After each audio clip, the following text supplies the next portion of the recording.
नमस्कार दोस्तों, आज हम लोग पढ़ेंगे पर्यावरण के बारे में। पर्यावरण हमारे जीवन में बहुत ही लाभदायक होता है और पर्यावरण से ही हम लोग का भी विकास होता है। पर्यावरण जितना भी हमारा विकसित रहेगा उतना ही हम लोग का विकास होगा। और जिस देश का पर्यावरण विकसित है वह देश हमेशा विकसित है और रहेगा। इसलिए पर्यावरण का हमारे जीवन में बहुत ही महत्व है।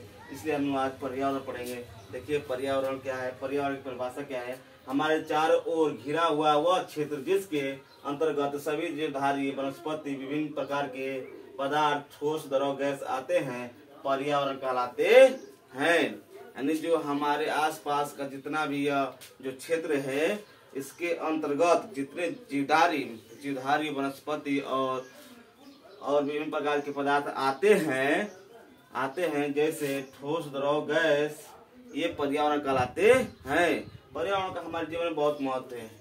पर्यावरण का हमारे जीवन में बहुत महत्व है। लोग पर्यावरण से ही अपने शारीरिक विकास और मानसिक विकास और भी चीजों का विकास करते हैं।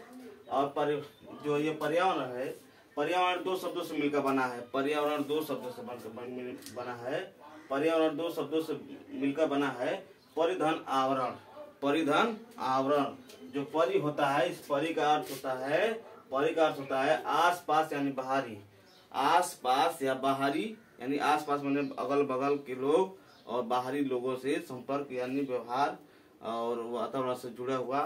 ठीक है। और आवरण का मतलब होता है, आवरण का अर्थ होता है चारों ओर से घिरा हुआ, यानी चारों ओर से घिरा हुआ। ठीक है। जो घिरा हुआ है उसी का आवरण कहते हैं। और पर्यावरण के दो घटक होते हैं। एक तो होता है प्राकृतिक और एक होता है मानव निर्मित। तो प्राकृतिक एक होता है और एक होता है मानव निर्मित। तो प्राकृतिक में भी दो होता है, एक तो होता है जैविक, एक होता है अजैविक।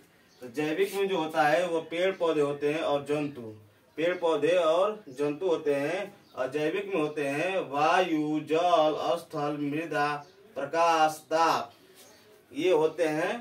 और जो मानव निर्मित होते हैं, जो मानव द्वारा निर्मित किया जाता है, उसमें आते हैं इमारतें, सड़कें, उद्योग, पुल, पार्क, संस्कृति इत्यादि। ठीक है।